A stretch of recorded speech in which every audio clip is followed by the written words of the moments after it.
Welcome back to day 18 of the 30 days of Clawhammer Banjo. Today we'll be incorporating the pull-off into our arrangement of Sourwood Mountain.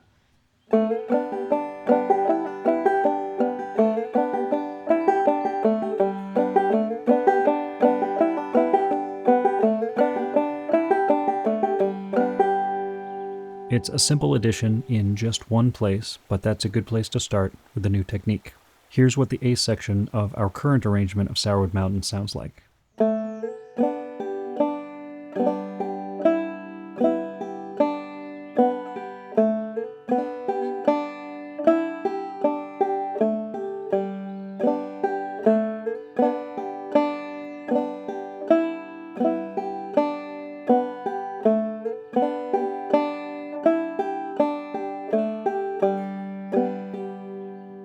And here's what it sounds like with the pull-off.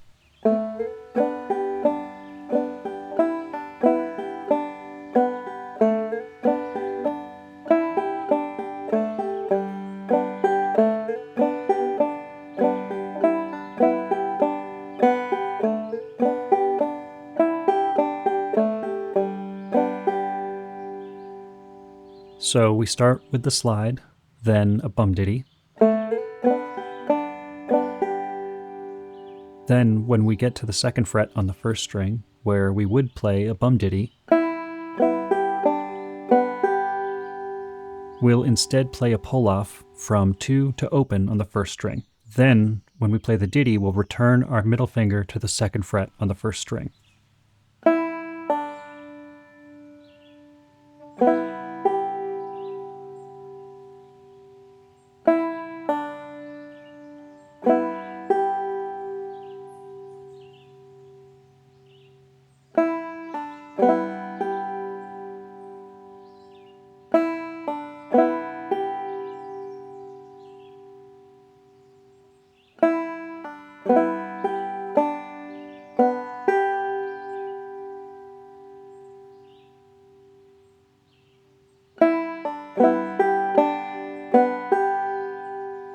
Try looping just that idea.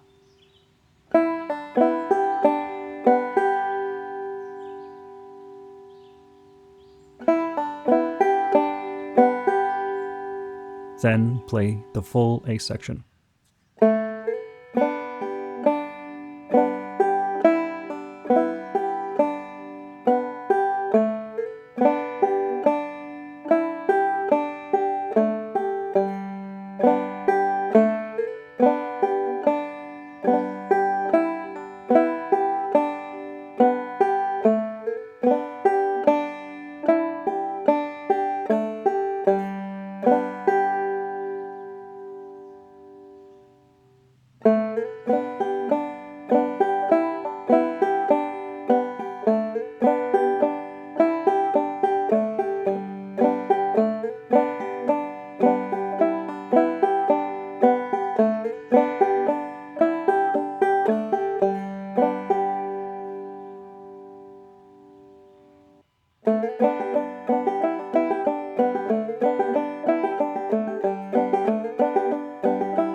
When you make a small change like this to your technique or an arrangement, sometimes it can actually take more focus to make sure you're doing exactly what you want to do.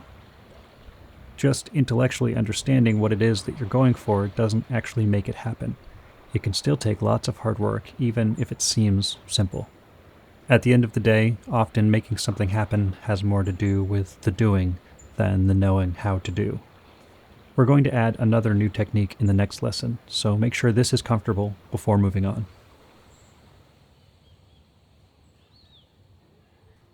Today's featured banjo player is Frank Evans.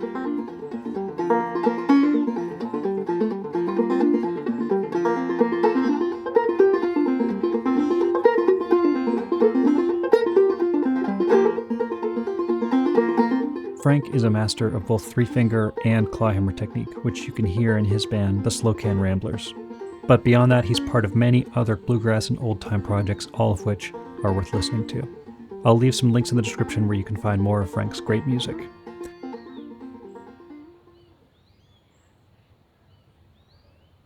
Anyway, that's all for now. See you next time.